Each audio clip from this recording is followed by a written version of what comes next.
Hello, good morning, good morning. And it's another market day. In my place, they will say, meaning on a market day, things must happen. You know, the market is always full. So today is another beautiful market day in the history of our broadcast here in Nigeria and in the United Kingdom. This is Wake Up Nigeria, and I'm broadcasting from the SRTV studio here in London. My name is Daddy Chris, and I have my people. They are ready. The women are ready. The men are ready, and it's a very big day. It's a big day right now. As usual, I have Edo. Let me start with Edo because this woman is king.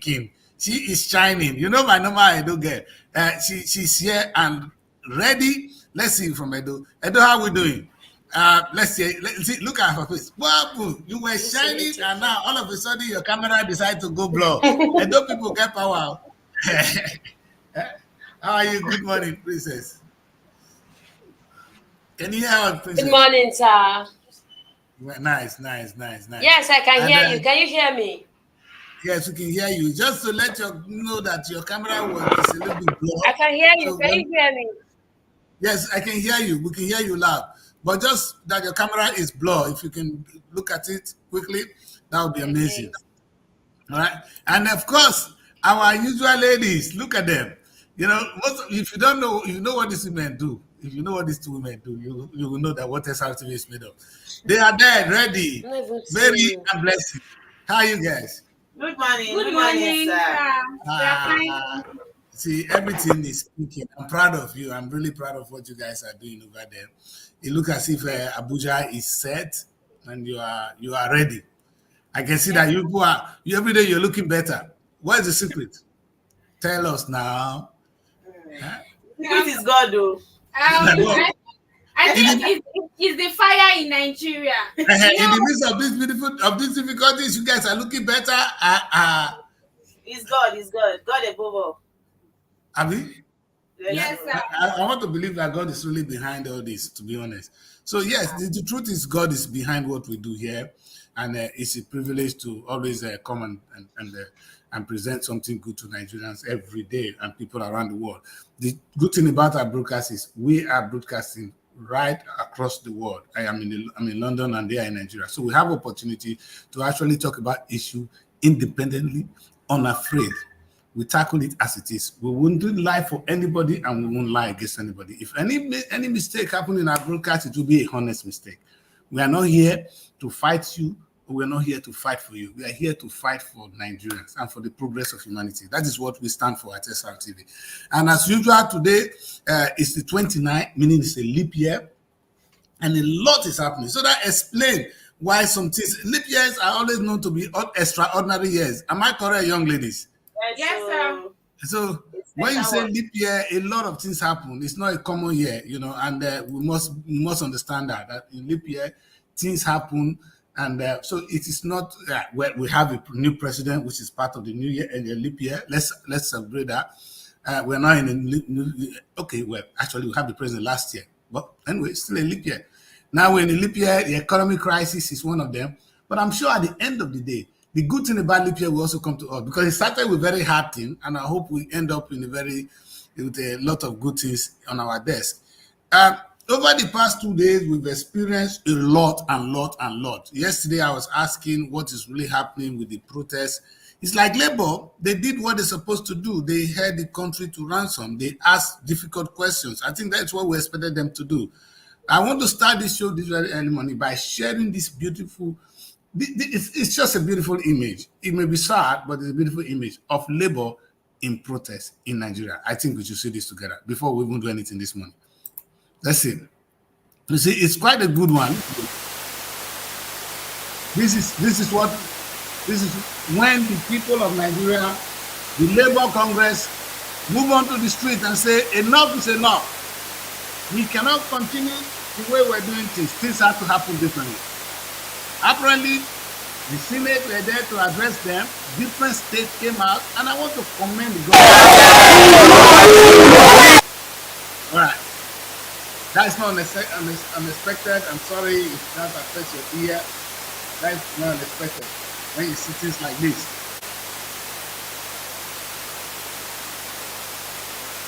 Wow. You see, that's what how about that?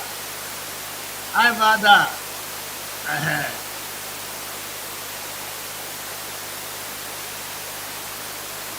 Okay.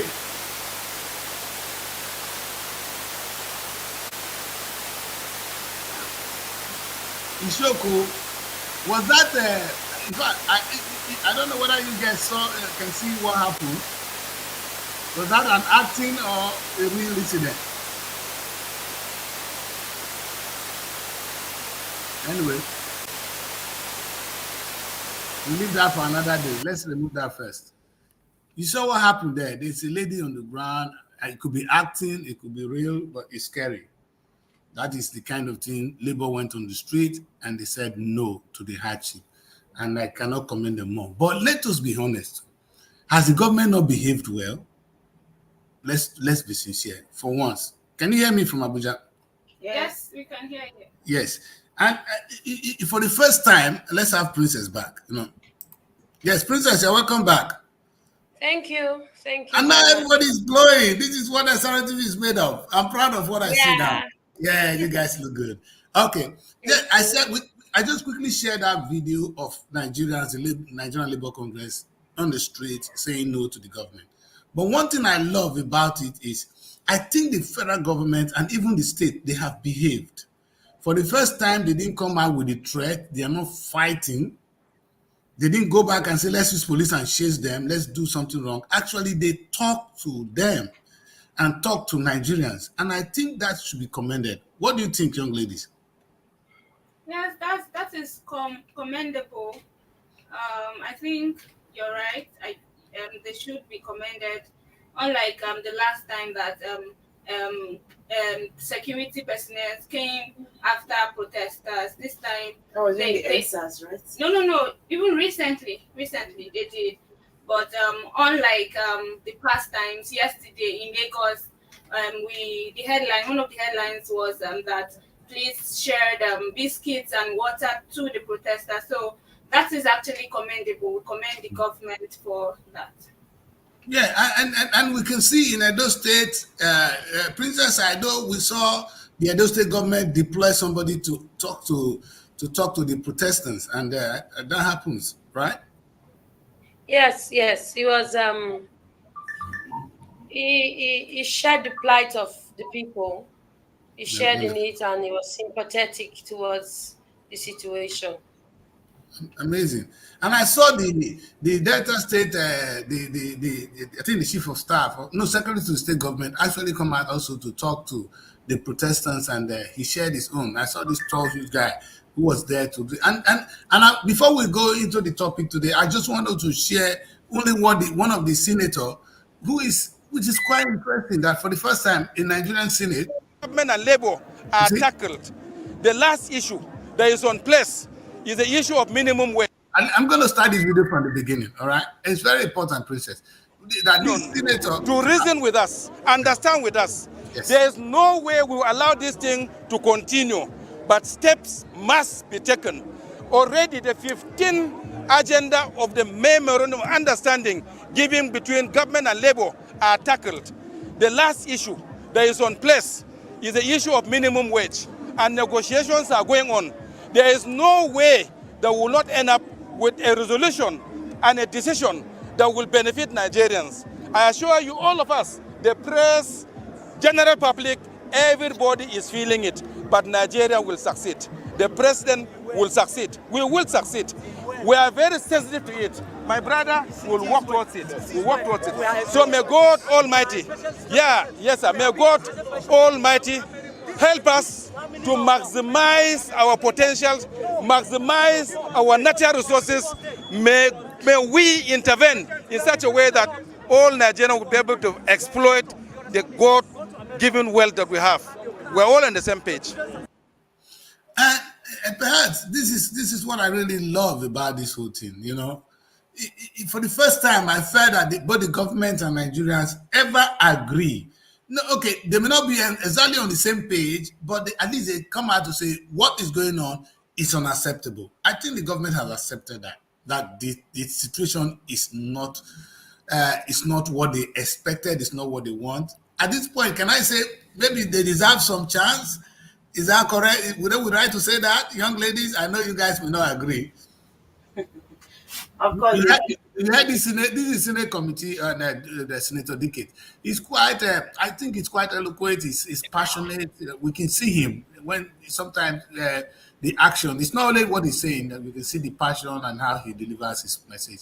It's quite obvious that the man is feeling the impact. He feels that Nigerians is in trouble at this moment. And they've come out well. I think they come out well. Other than say, oh, let them go to hell. Let them do what they do. They've come out this time and say, but listen. is there any of them that is not feeling the impact? Is there any of them that is not feeling the pain? Maybe that's the beauty of this. It's like COVID-19. When COVID-19 came, COVID-19 didn't know the rich and the poor. If you misbehave, COVID will bring you down. So it was, in fact, it was people attacking more of the rich than the poor. So I think that is what we are going through. And that's we have to thank God. Like he said, we should thank God. But what I'm really saying in the nutshell is these guys actually came out and they did what they had to do for now. Anyway, we'll have more videos to share with you when it comes to what the Senate is thinking and a lot more on the Senate. But I think, as usual, we need to take a look at the newspapers and see what the prints have for us this morning. Would I be right to say so? And if on that basis, can we start with the Punch? Okay, the big headline says SIM NIN leakage. That's one of the big story. NCC rules out extension. Telcos back 12 million lines. MTN, Airtel orders vow to enforce NCC order by midnight Wednesday. And you can find that story on page 2 of the Punch newspaper. Another story says, I take full responsibility. Nigeria will recover. This is coming from Tinubu on page 22 of the Punch newspaper. Subsidy removal. Petrol imports crashes by 915 liters monthly. And you can find that story on page 23 of the Punch newspaper. Soyinka delivers Constitution's anniversary lecture today. And you can find that story on page 28 of the Punch newspaper. And then we have another story that says Osoba envoy orders comment Punch at photo exhibition. Another story says federal government to crash drug prices gets $1 billion from Afrexim Bank. And that story is on page 36 of the Punch newspaper.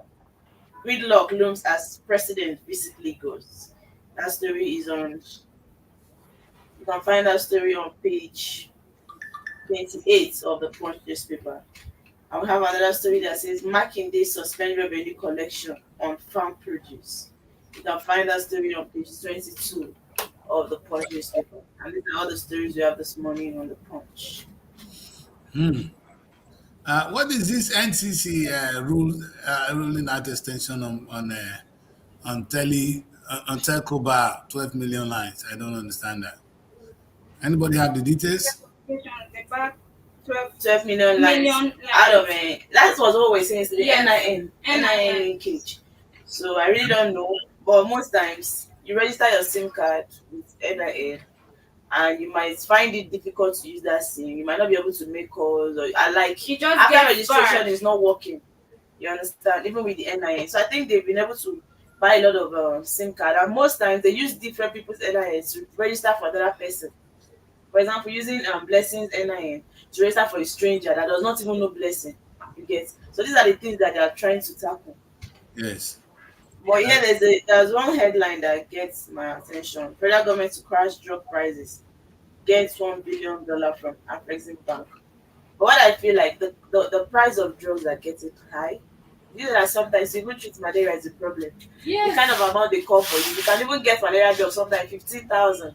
You get sometimes you go to the hospital, you won't see a doctor, even with your card, you find it difficult, the kind of money you pay.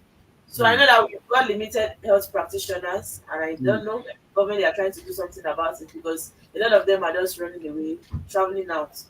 But as regards health, I think the kind of price it plays on drug is not worth it. It's beyond. It looks like even the poor man cannot treat themselves when they are sick. So I think the price they put on drug is too much. We should do something about it. I will just take this opportunity to say that if you are in Abuja, you should take advantage of the NHIS. Just visit their office. They are at area 11, I think Gimbia Street. Yeah, visit there and then do your registration so that you can have cheaper medical Attention. attention. Is that the kind of an insurance scheme or what? Yes, yes. Well, it favors core members more. No. Why is it favors core members? Most times you might even not pay to get treatment. You get. Yeah, but if you go and register, definitely you pay. If it's supposed to be 20,000, you might pay 10,000. But as a core member, you might not pay 2,000 naira. So it favors core members more. The NHIS, they have what they call private contributor scheme. Then they have the one for federal staff. So when I had my second child, I used NHIS. It was a private contributor scheme. So there's an amount you pay. I think it's for a year. Then they will register you with one of their health providers. Any one you choose, any hospital of your choice on their list, then you go there. Yes. Okay. So it's not. I think core members too fall under federal cover, but there are also some that private. Yeah, there are other ones that private people can go. It's called private contributor scheme. You can just walk in there and access it. They tell you. I think then I paid about 15,000, but the last time I sent somebody there, it was around 20 something. But it is still fair. Yes, okay. It's high. It's private. Right now in Abuja, it's about 13,000 something. I just did mine recently. Yeah. It's about 13,000 something, and I would say it's fair because you get to pay like just 10% of your total hospital bill, which is fair. Yeah. Okay. There are even some pharmacies that uses NHIS. There are some NHIS approved pharmacies that you can go there. Just that most people don't know. So if you're able to get your hand on the list of NHIS approved pharmacies, you can go there and whatever you buy, you only get to pay 10%. Yes. And I know this is one of the schemes that is desperately needed. And anyway, we'll be comparing you guys to the UK, where if you're poor, you have access to free medical facilities. It's not anywhere in the world, even America, you don't have it. But in the UK, we have that.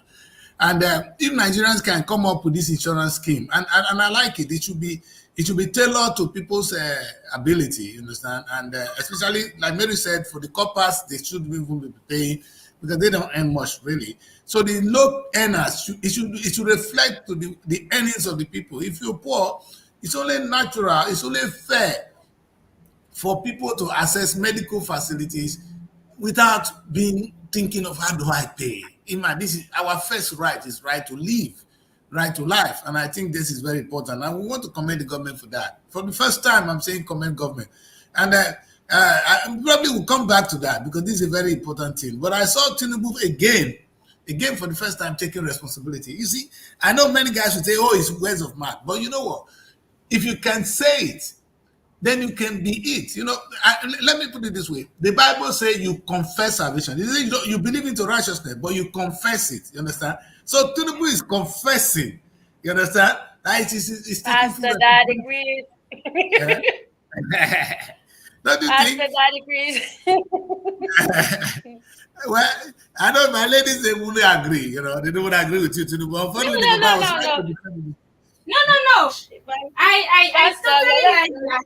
He's taking responsibility, which is good. The first step towards doing like change is to accept. You first of all accept that yes, this is it, and then we move forward from there. So I actually do like about he's taking responsibility. He comes out to speak. You understand? It shows that he's aware of everything happening in the country. Does he really come out to speak? But at least I don't agree. Really? I don't agree. Let's tell ourselves. When Buhari was there, you tell you I'm not aware of what is happening in the country. No, I wasn't aware that. But Tinubu is not coming to tell you that I'm not aware. He knows. I'm telling you that he takes responsibility. Buhari was always coming out, if not for anything, to read scripts for us. Buhari was really? Yes, Buhari was always never aware of everything happening in the country. Buhari always came out to scripts. At least he had people. Sorry, I know that he had people who wrote scripts for him. And then he just had the responsibility of coming out to read them for us. Yes. So what about Tinubu? Sometimes I ask that, is the man still in Nigeria? Really? Because I don't hear the story. So all of these things that papers are carrying that he said, are they fallacy? How many times have you seen Tinubu talking? Tinubu, is it not the same person that said you push and endure this your baby pain? Now what we are passing through is baby pain. Now him is also passing through the baby pain, baby stage of pain. The video is everywhere. So that is not the one that is the president. As a president of the country, like, it's like the country is your baby. So you can't tell me that you're carrying a baby in the house once a day. You can't tell me that you're carrying your baby and you talk to the baby once a day. He's not talking as much as he should. Really? Yes, as the president. And Nigeria is his baby. You can't just pass your child once in a day. He can keep his talk or his action. I want. He's not talking as much as he should. He should talk, yes. If you are carrying a baby in the house, you talk. But I feel like want to eat. You should keep his talk. talk. What is the end of coming out to talk? Talking is part and we are of still it. in the same situation in the Talking country. is part of it. You should at least Talking without action is a waste. If you ask me. as a president, Very, but what Blessing is saying is almost correct. I commend the press saying that Baba takes responsibility. But what Blessing is saying, Baba should come out and say, I take full responsibility. That is just the bone of contention here. You know, a president really need to communicate more. Even our governors, you know, sometimes they are invisible, but you are in charge. This is your baby, like this, like the young lady said. And if you carry your baby, you need to talk to the baby. If you don't play with baby will cry and cry. But when you play baby, don't cry. You know, baby will listen. Assurance. So we're like babies. He said he need to talk to us. I couldn't agree with that more. You understand? And somebody is responding to what we say here, that it's really very expensive to treat malaria. It's about 21,000 few days ago to treat malaria, and that issue you talked about. Thank you, General Nice. That's a very wonderful thing. And a country where people suffer. Anyway, you guys are funny. When people are sick, any sickness is malaria. That's my fear in Nigeria. In fact, it's not like that. It's not like that. It's not like that.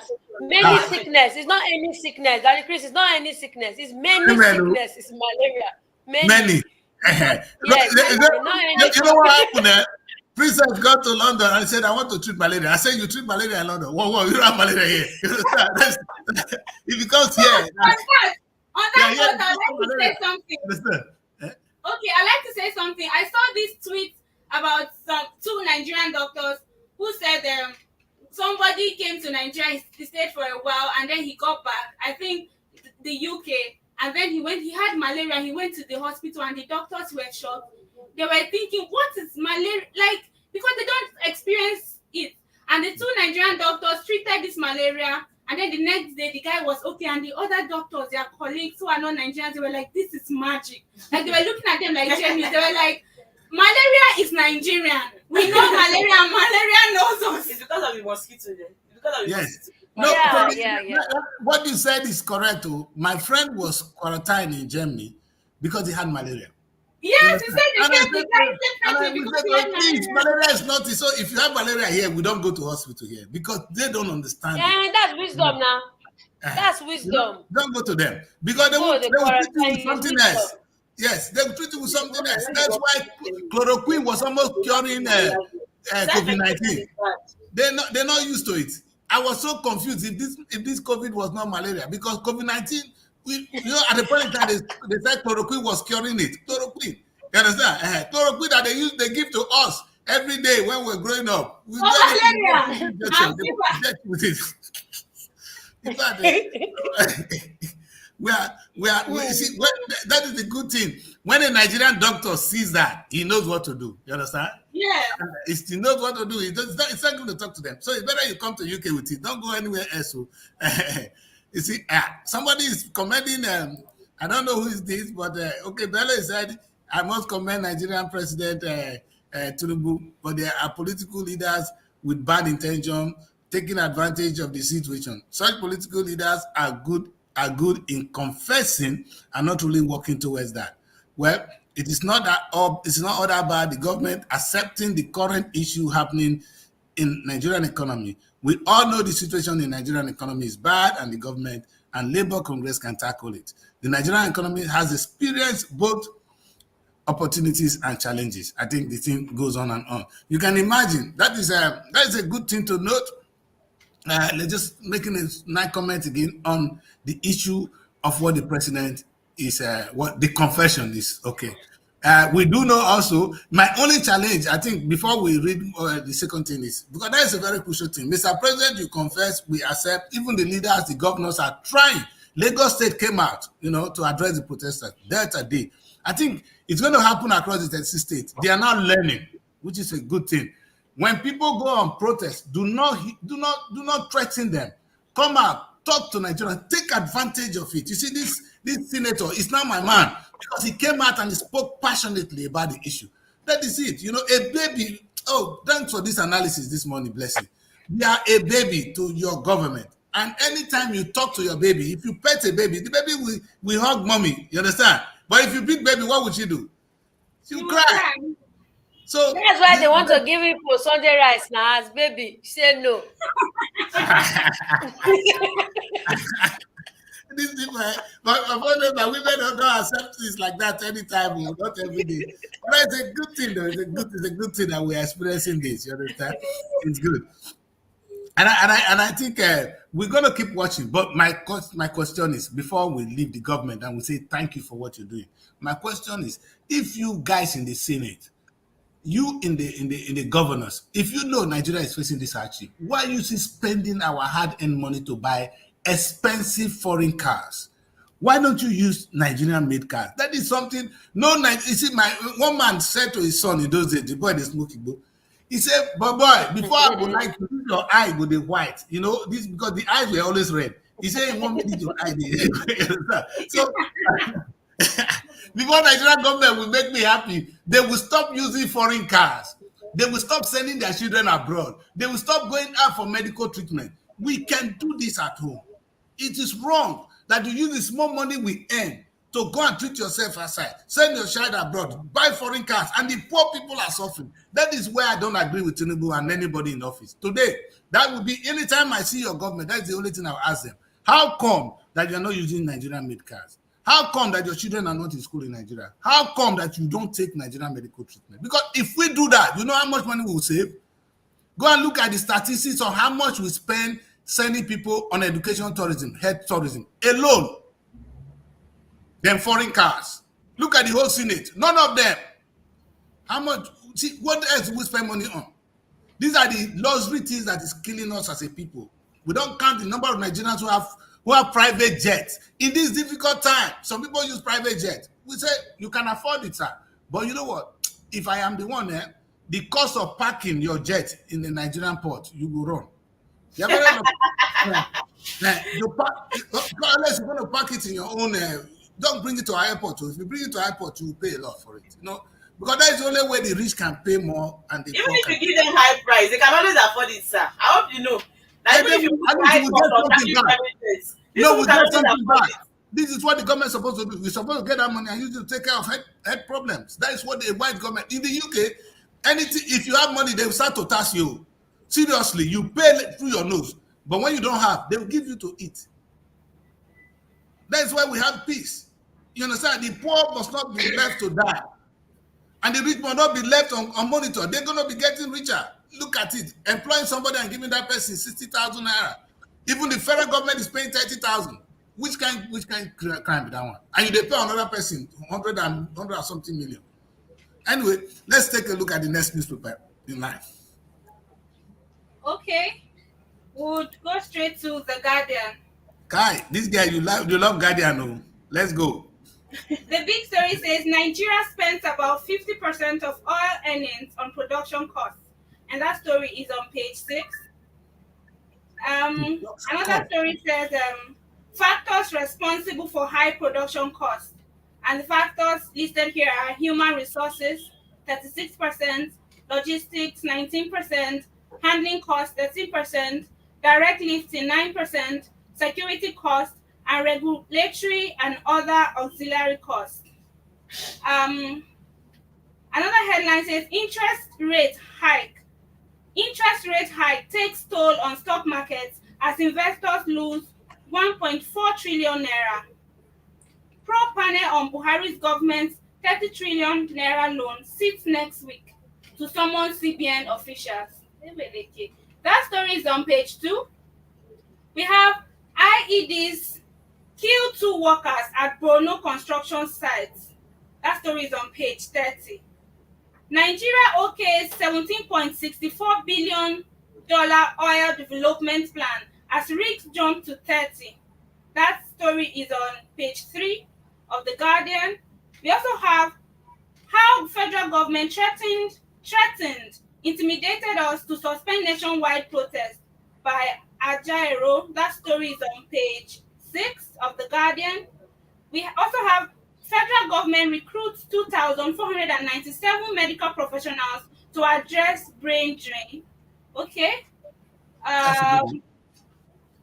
There's a NNPC alone spent over 267.98 billion naira on securing its assets in 16 months, which means the entire industry could be spending about 1 trillion naira on insecurity in the period. And we have per barrel cost of oil production by country and the breakdown. We have United Kingdom $44.33. We have Saudi Arabia $8.98. We have Brazil. We have $34.99. We have Iran with $9. We have Iraq with $10, and Nigeria with $43. And average global cost of producing a barrel is $25. I think that is it for The Guardian this morning. Nice stuff, nice stuff. Anyway, before we let government go, we didn't know that you guys ended up threatening our man, threatening Labour not to go on this strike. That is wrong. They didn't threaten him. They didn't threaten him. He said yesterday in the papers, he said that the impact of the protest was achieved on the first day. And so yes, that was also yesterday. The man just talks anyhow. Just once he opens his mind, anything that comes out of it, he just says it. I know, I'm thinking that maybe the money that he collected, he's having some inside hitches. And so maybe the money that they promised him, make clear, cash out. That's why it's coming. He's not coming back to say that. But yesterday he said they achieved 90%. I mean, what it was achieved. So in 2 weeks' time, they're going back for protest. So what did he say? That's why they beat him that time. That's why they beat him that time in the East. So all this stuff. They break his head. Beat him that.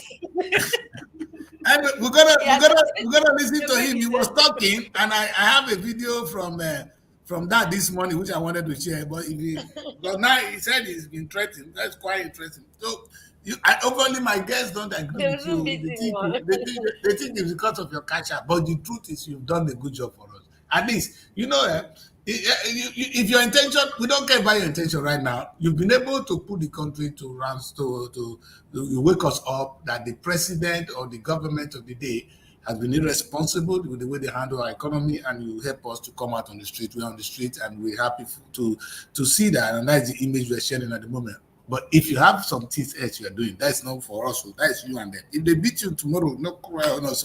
My guest will say, if you go on strike, make sure you do it and finish it. Don't come back again. So your strike, finish the job. That is what we became saying on this platform. It's okay to go on strike, but don't go and come back. Go and get the job done. Because if you do halfway, tomorrow we're coming back, the next tomorrow we're coming back. Why don't we just do it once and for all? And forget about Don't you guys agree? Yes, I do agree. Yes. So but again, still on Guardian, there's this call to probe Buhari government. I'm interested in that. Yes. Because that government really brought us to where we are. Yes. You understand? We cannot, and we should not let them go.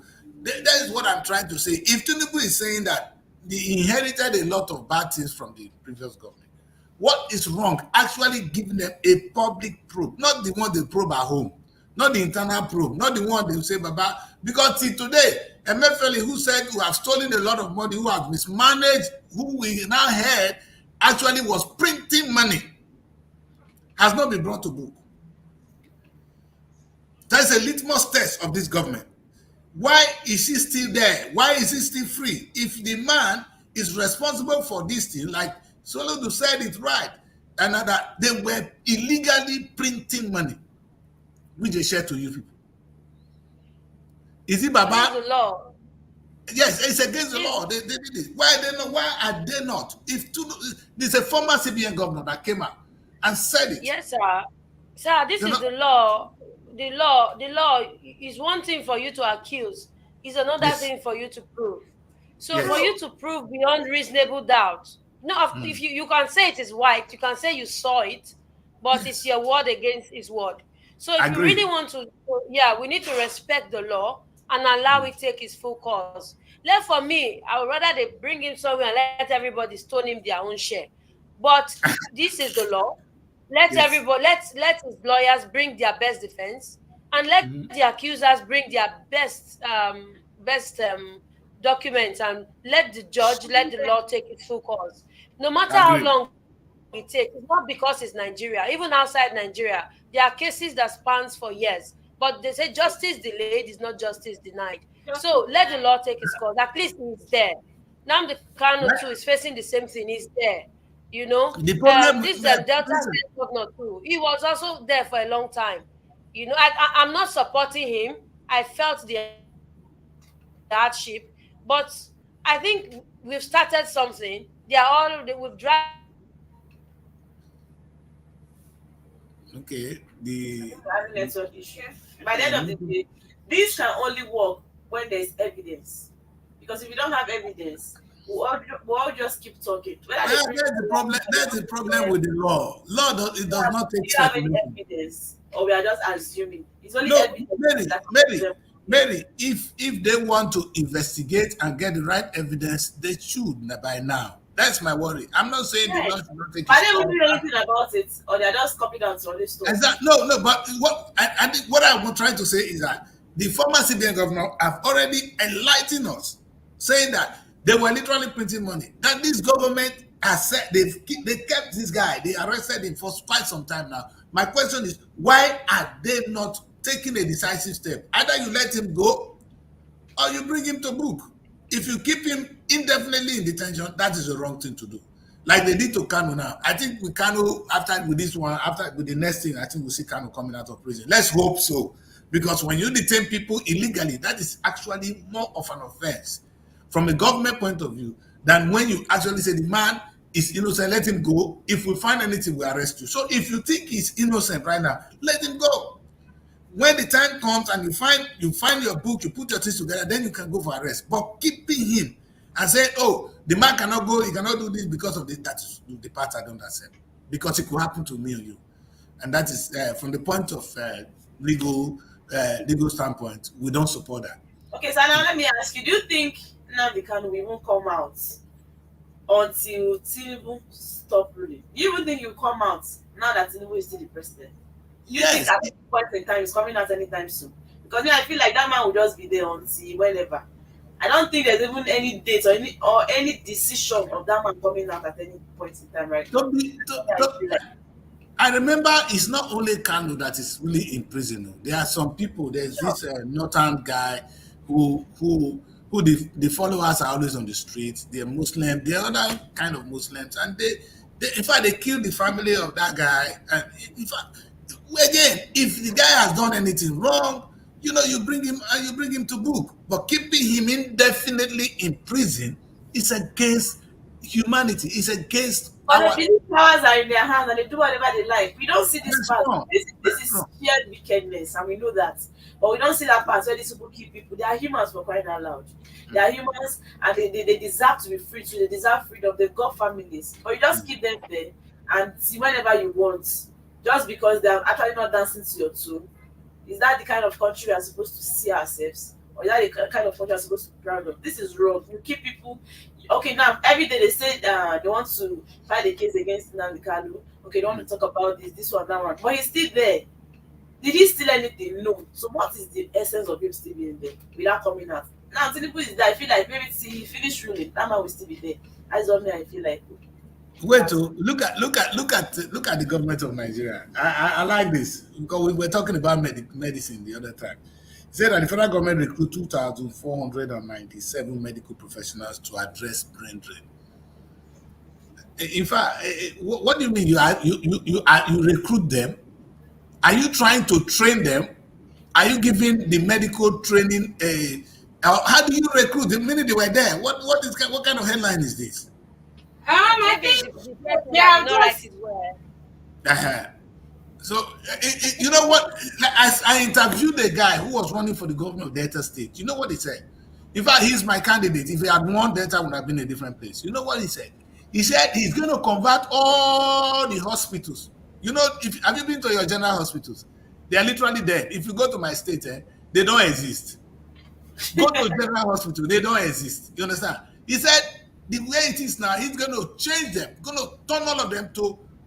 He's going to close them down and turn them to medical training school. Now he's going to, at the end of the day, he's sure of bringing out minimum of 5,000 medical doctors in the next few years. Every year we'll be turning out those ones. And if that people go outside, because now there is market for them outside the country. If you want, we will give them to you. We go and serve you anywhere in the world, and they bring in foreign money. That is something. You understand? The federal government can see that our medical doctors are needed outside the country. Why don't train? This is the thing I keep saying. If you know that this is your comparative advantage in business, we talk of comparative advantage, then you do the one you have. You have young people who have the brain to be trained, then keep training medical doctors. Keep training them. In the UK, if we see medical doctors, we will take. So rather than sending us here, you see the government of United Kingdom, they don't want people to come here. It's not everybody, they don't want to come. If you have master's degree, I will give you visas to come to UK as a highly skilled migrant visa. You are welcome. So they want people who can contribute to their society. If Nigeria knows that, why are we not training the young minds, sound mind we have, and prepare them for export? And yes, like goods. Yes. Hey, princess, we in the diaspora will contribute more than 25% of the Nigerian GDP. We are like exported goods.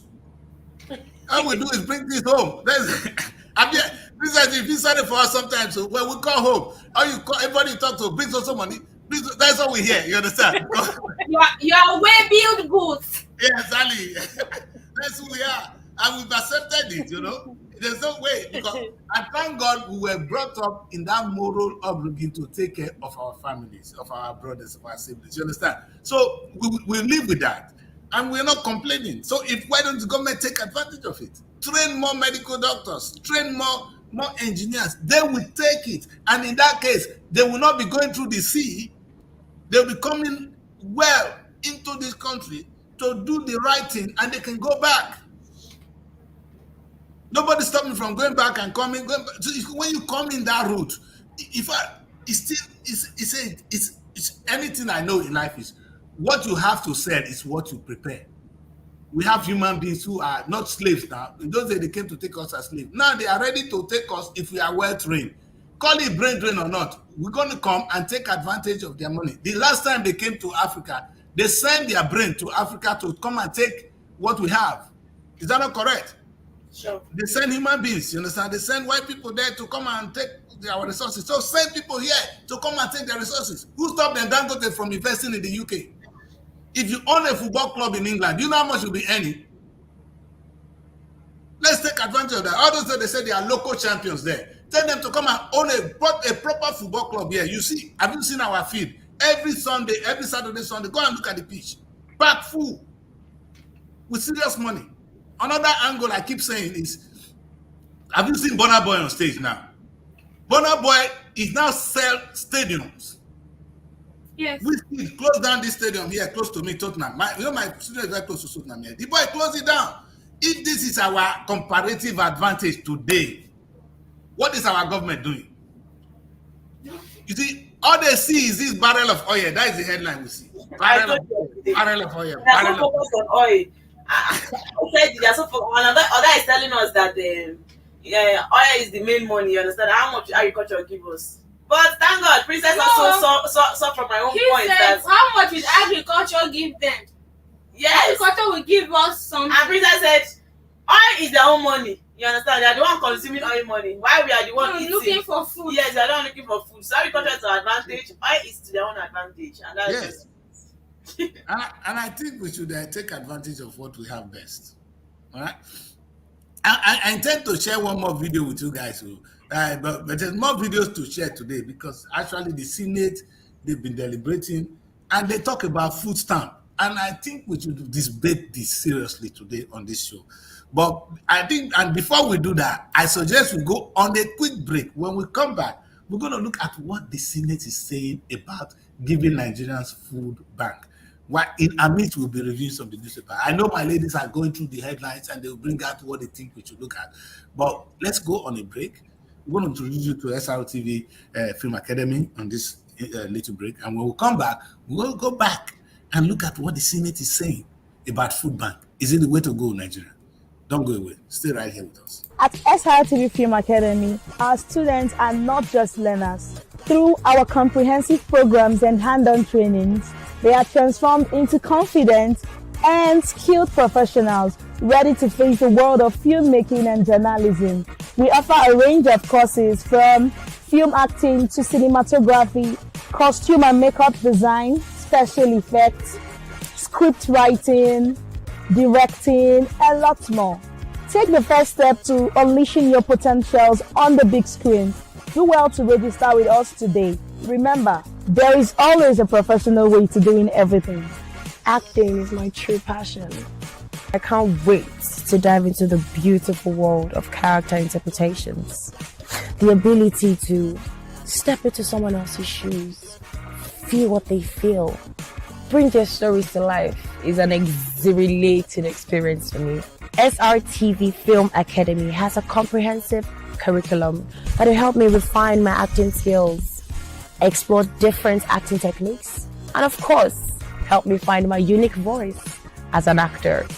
I am so ready to take on any role, embrace any challenge, and make my impact in the world of film. Cinematography has always fascinated me, and I am thrilled to be able to hone my skill at SRTV Film Academy, and I can already envision myself behind camera capturing electrifying, breathtaking shots that will leave the audience in awe. Yeah, for real. Being a part of SRTV Film Academy means I get to take my love for makeup to a whole new level. Special effects makeup is like magic, I tell you. Allow me to create scars, wounds, and fantastic creatures. I can't wait to learn to use the art of prosthetic to create imaginary worlds. And all hands on deck and guidance from professionals at SRTV Film Academy will help refine my skill and turn my passion into a career. I'm eager to unleash my creativity and make a lasting impression in the world of film and television. As someone who is passionate about reporting and journalism, I am more than thrilled to be part of this prestigious academy. I can't wait to learn how to effectively communicate or engage with viewers through reporting and storytelling. SRTV Film Academy Abuja, enroll today! We're gonna shoot me! We're gonna shoot you!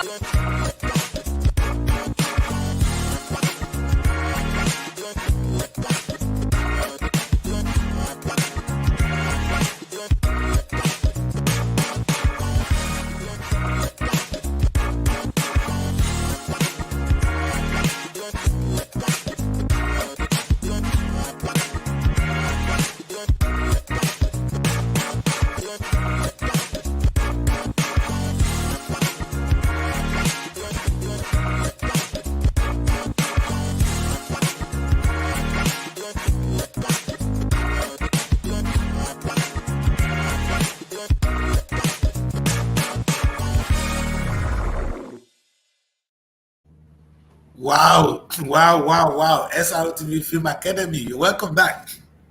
You guys did a great job there. We can't wait to see that coming up, and we are looking forward to it. We want to see it happen. Well done, guys. Well done. Yes, We here, this is still Wake Up Nigeria, and we are on Newspaper Review, and we're taking a look at some of the videos that are currently trending in the Nigerian polity. Like I said, it is time for us to take a quick look, and this show is supposed to be an hour, 20 minutes max, so we're going to keep to time today, guys. So let us do it. I know you don't tell me we cannot do it in 1 hour, 20 minutes. We have to. And like I said, we need to take a look at what they are actually saying. These guys are, they want to tell us, they want to bring in food stamp. Let us listen to what the Senate is actually saying. I want us to take a look at this. We will agree and disagree, but whatever it is, at least they are debating it. Is it the way to go, Nigerians? We present, you decide. Again, my people here are going to say what they think. You may agree with us, you may disagree with us. Again, you can say your own, put your comment on the, if you go to our YouTube channel, you can always make a comment. Please do that. Thank you. There is a dire need for us to develop a system that is near foolproof, that can provide for the ordinary Nigerian. Mr. President, you won't be surprised. And I told one of my colleagues recently, a constituent of mine begged me to send him 1,000 naira to be able to buy gari to drink. That is how bad our situation is. And so it will be a historical achievement of this administration if we find a foolproof arrangement to provide for the ordinary Nigerian. If the American government can do it, then we can also do it. And the place to start with is the representative of the people. Because the question that we have been asking is, how have they come to identify vulnerable persons in my Benue South Senatorial District or in Ubokulu for that matter, without my knowledge, without the knowledge of the councillor, without the... This is something very close to my heart. I don't know if it is the way forward for Nigeria, but I always say, and when I say this now, my ladies will be angry with me, but I'm going to say this. Food bank or food security, now the government does introduce food stamp. We can do it in any way we want to do it in Nigeria. I always say to Nigerian churches also, and the religious houses, they should do more at this difficult time. If you come to any church in the UK today, they will always, when you close your church, they will tell you when the food bank, you can go there and you take food if you don't have food to eat. That is for those who are really, really poor. Government alone cannot do it. Government, in fact, you know the truth is, I don't know how it is in Nigeria. Some of this food in the UK, they will expire. I don't know, in another 3-4 days, they will expire, and some of them get waste. I don't know whether food don't go into waste in Nigeria, because all those things they sell in the market, what if they cannot sell them? Are they not wasted? The tomatoes, if you cannot sell it, is it not waste? So what the government does is, what people do, they give it to churches, and that's what the church share to people. If churches put themselves in the right position, I'm sure people will donate food to them. And people will actually donate money to send food to them. And I'm talking of clothing as well. Sometimes some people don't have some clothes. They don't need the clothes anymore. Where do I put it? They're going to give it to charity. And the charity in turn give to church who share.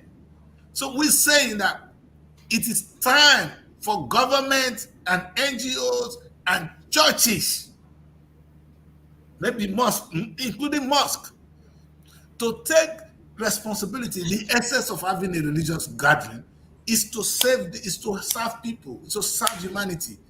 Government is to serve humanity. How come? And I'm going to say it. I know my guest is going to respond. Princess is going to attack me from Benin now. I know. And the other woman, they call Blessing. She's a very big fan of this person.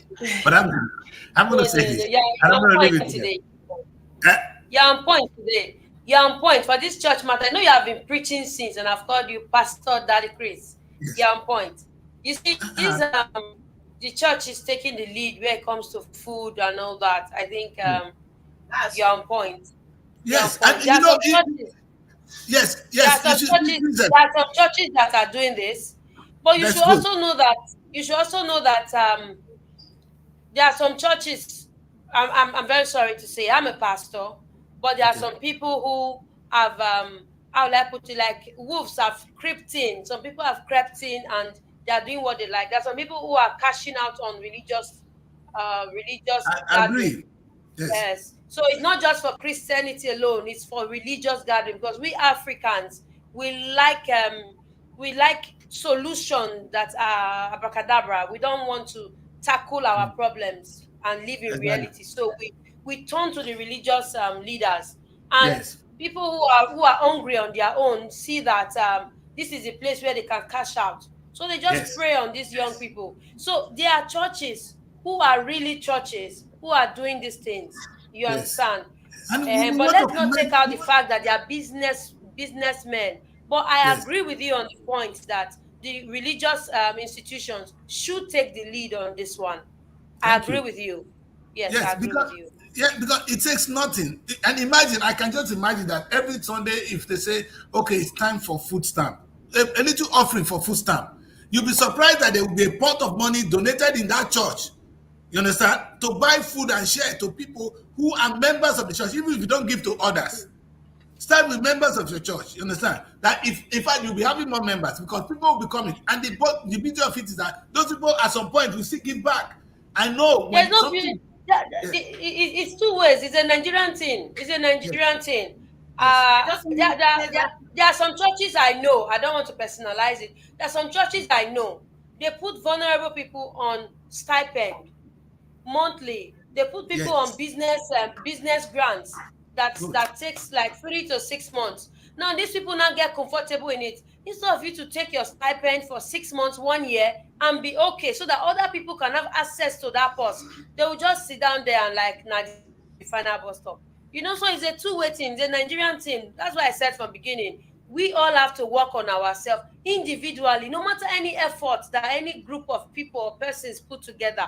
If we as Nigerians don't fix ourselves, we aren't going anywhere. Some churches, they give food. Now people don't want to work again where they have benefit there. They just go there and collect food. The I ones that they know. give allowances, they just go there and collect. There are other people that need it now, 1 year, 2 years. So while Yeah, I agree with you, we should yeah. also fix that is it Nigerian. I don't know the problem. We should fix ourselves. The No, change no, I agree. actually begins at home. It begins with individuals. Oh yeah, Daddy Chris, you are doing a lot. You are doing a lot. I know other people who are doing a lot. But the truth is, the people you are doing it for, they are looking at you as goose, as cash cow, as in bring, bring, bring, Exactly. bring, Yeah, bring, I bring, bring. know. I And know. they don't want to now give back. They are all like lakes. They don't flow out. So Yes. while we are doing all these things, we should also be preaching the fact that every individual, it begins with us. Or else, no matter what the government does, they will not say thank you. Dollar has dropped yesterday. We talked about it. They did not say anything. No, the other ones were saying they achieved it on the first day. Now something is happening. They are saying something else. Nigerians, we should learn to just be human. We should learn to just be human. That way we move forward. You talk about the UK government. The UK citizens, they will not step on their flag. They will not tear their passport. They will not tear down their government anyhow. The No. Americans, oh gosh, my No. country, they make it look like man, it's rosy here, and we all Yes. want to run there. It's the citizens too. You have a responsibility as a citizen. Your government has a responsibility to you. You have a responsibility to your country. So Exactly. individually, we should also look at it. Else, we ain't going nowhere. You'll just be pouring in, pouring in, pouring in. We'll be spending that time talking about it. They'll be complaining. So it begins with us. For Agree. anybody's impact to make sense, Nigerians should fix what is broken in us. Yes. That's You my know, there is this church member, a woman, that the church paid for 2 years rent for her, and gave her like a monthly supply of food stuff, and also gave her some money to start a business. Should I shock you? shock me. Not 2 years house rent expired. She had no money to pay. Business crumbled. It was annoying. Really, I was annoyed myself. Because how do you do this? So you want the church to be stuck helping you. What of others? And that's just one out of so many stories. Yes. Like as I was saying yesterday, I know we are media personalities, but the truth is, we as Nigerians, we always want to bring out the negative part of the country and put it out there. So we don't see any good. You're You right. understand? As someone said, shared wickedness is when you buy a bag of filter for 400 and 500 and you still have the mind to sell one, just the one sachet for 15 naira. So you make double of that money. I hear calling Tinubu. When we take advantage of every situation that is happening in the country, we as a people, we have problems too. It's not like there are not good things happening in Nigeria, but you won't see that in the media. The only thing you see is just the negative things happening in the country. Project When we don't see all that in every other country. You want to tell me that every other country is perfect, but it is what they bring out there. That is what you judge them with. It is what Nigerians bring out there. That is what they judge Nigerians with. You understand? Which is not good. Let's try to learn to do better for our country, so that people will recognize. But true, our media, but at least let's our media too, they are not doing us well. Our media self, not they try. You just check headlines, 50 headlines, everything a bad thing. Our media, they are not projecting us well. Even if they will just take a picture, just say good thing. Making no sense at all. It's just okay. Kidnapping, the queues also place.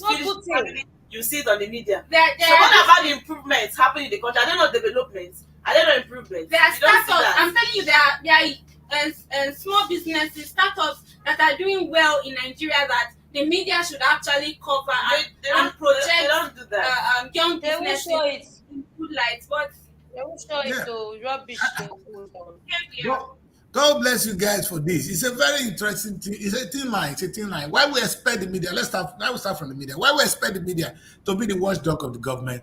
There are things you cannot say. I always say to people, before I came out of my room this morning, I had to dress well, make sure I look nice. You know, there may be, the bottom of my shoe is dirty. I'm not showing it now. You cannot put your dirty linen outside. Always, it's wrong. Especially a woman. We say to women, you must hide your dirty things with your husband at home. Don't bring it out. It's an irresponsible man that does that. And that's some of the things we do as a press. We do it wrongly. And we're all guilty. Sometimes out of the excitement, out of the anger, you fight. And you fight the government, you fight it yourself. So, and I said it, if Arnold Schwarzenegger calls America in a film, that film will not be released. Go and watch it. They will talk good of America. A movie star. You are a voice of the people. You are a public face. You cannot say anything wrong about Nigeria. These are the things I keep educating them. And that's why we have the Nigerian Census Board. That is the reason why government do that. It's not to cage you from doing certain things, but to be able to make sure you scrutinize, because whatever you say will have a big effect outside where you are. Today, the image of the country is so dead. We in the diaspora, we're suffering it. Anytime you carry the green passport, oh, Nigeria, you are already a criminal until you prove yourself innocent. And that is what we have to deal with. Again, the media is contributing to it. We are not bad people. A country which have the highest number of churches and mosques, we cannot be evil. But yet, that is what we have and what we deal with in this time. It's sad. It's sad. And so we need to look at that carefully. That being said, the government also, let all these bodies begin to do the right things, like we said now. You see, it takes nothing. I so believe that it takes nothing for churches and mosques to take it as a part of the daily offering. People do abuse the system here. Let me come to that. You see in the UK, those on benefit, they don't want to go to work. The government have a way of not monitoring them. If you don't go to work, you will not get paid. You understand? If you don't look for a job, so you have to show them that you are genuinely looking for a job. That's when you get paid. So there's a way we monitor these people. Otherwise, they sit at home and they get lazy. Understand? When they have free food. So all these measures have to be in place. It should not stop. Meaningful authority, meaningful institution, where individuals to contribute to society in a way of alleviating the challenges of the poor. Because some people can really be there and die there. We don't want that. For instance, how can you have a medical problem and not access medical facilities? It's wrong. How can a child that is born into a society not go to school? It is wrong. How can people not have food to eat, shelter? These are basic rights of human beings. We should be able as a society to alleviate, to solve this one. And the rest, if you want to be rich, it's up to you. But these are basic things that we should be entitled to, especially when we know we have oil and all this wine. And some people, this is the pain.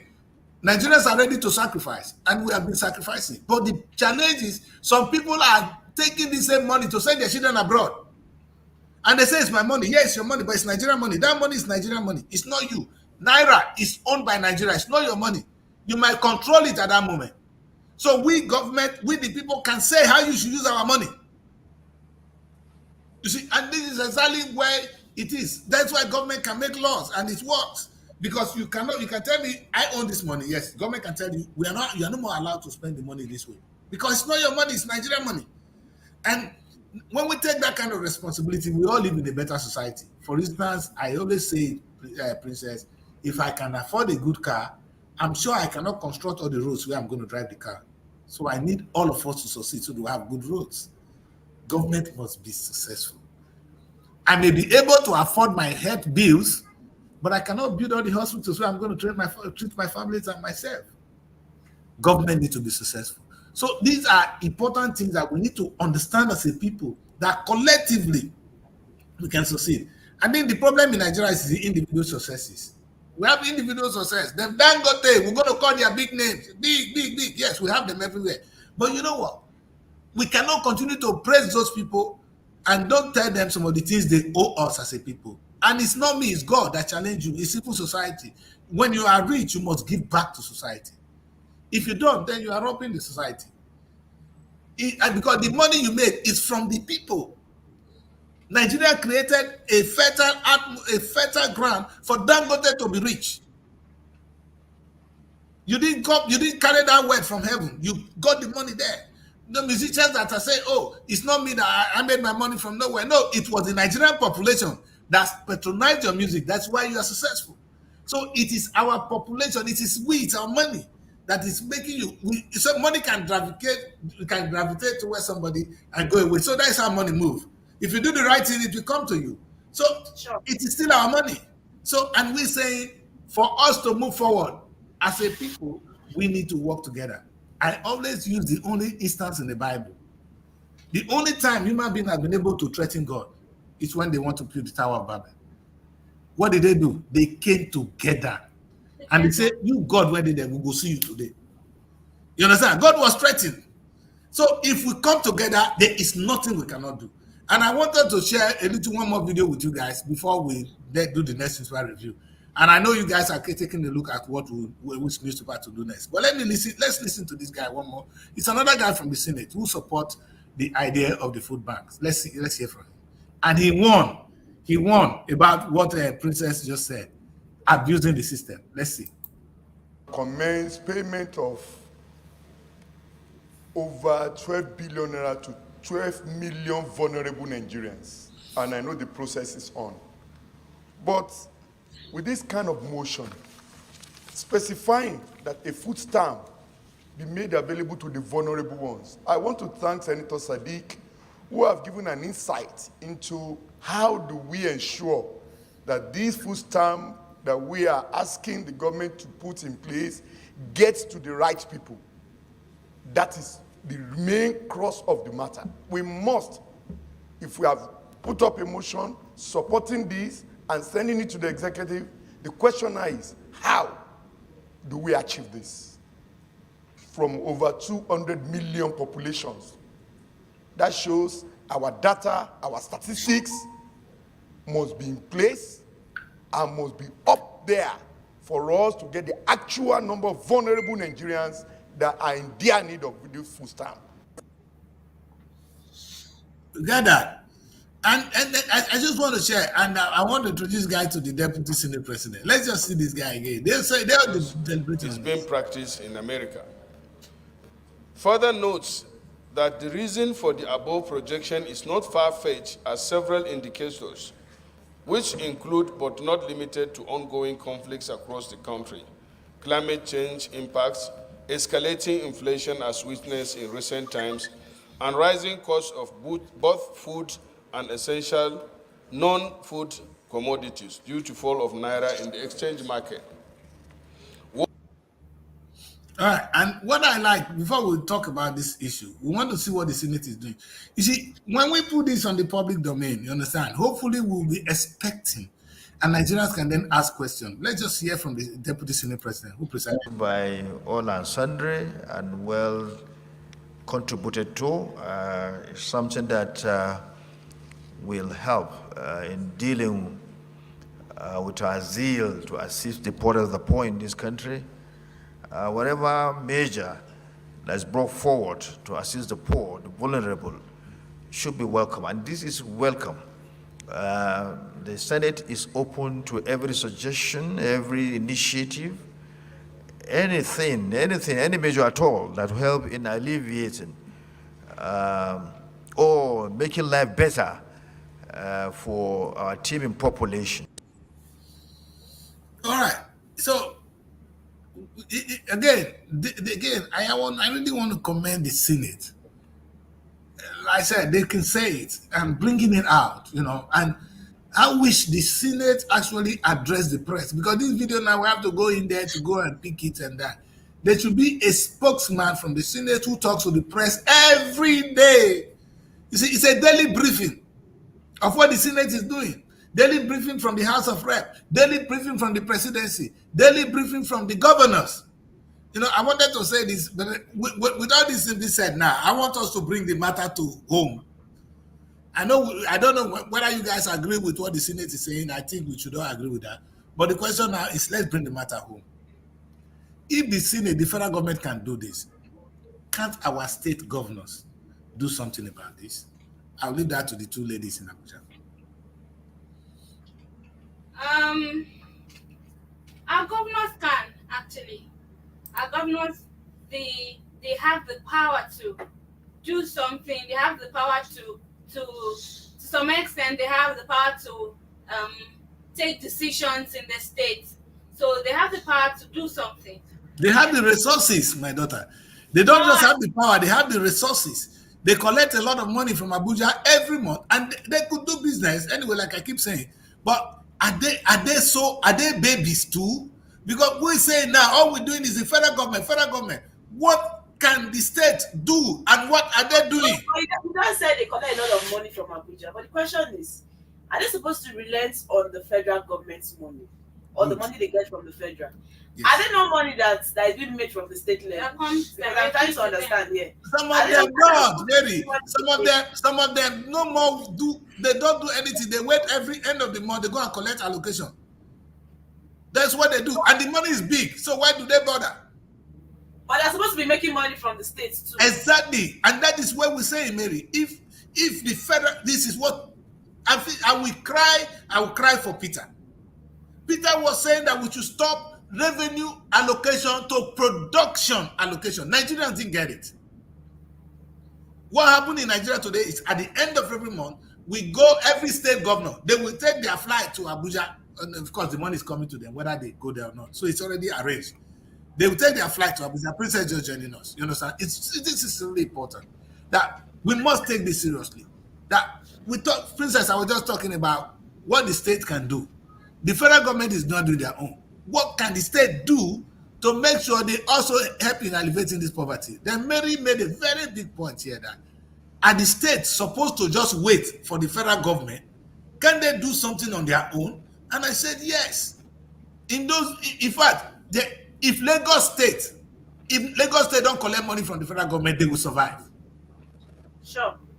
Because they're making money. Even Port Harcourt. I don't think so. I don't think Port is making serious money. When this man was there, he was just collecting oil money and spending it on bridges. And that's why he was dancing 24/7. Why is this wicked? He's not my man. Because with the amount of resources in Rivers State, the amount of money coming to Rivers and Delta State, they are enough to turn those two places to Dubai. That's what I'm saying. In fact, they're not talking of infrastructure. Right now, it's focusing on the states because there are a lot of money that is being made in Rivers State. I know what I'm saying. They are making a lot of money in Rivers State. There are a lot of companies there. I don't know why they still tend to focus on the federal, getting money from the federal. See, they're not making money from state. No.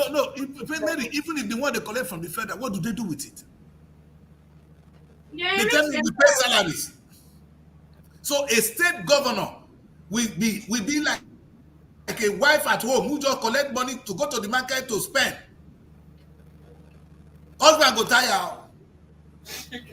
They collect both visible and monies that are not visible. The ones we know they collect and the ones they collect underground. And just go to another thing is that our media, they are not doing enough. It is only what we see on the media we judge from. Some states are actually doing some things, but we are not seeing it.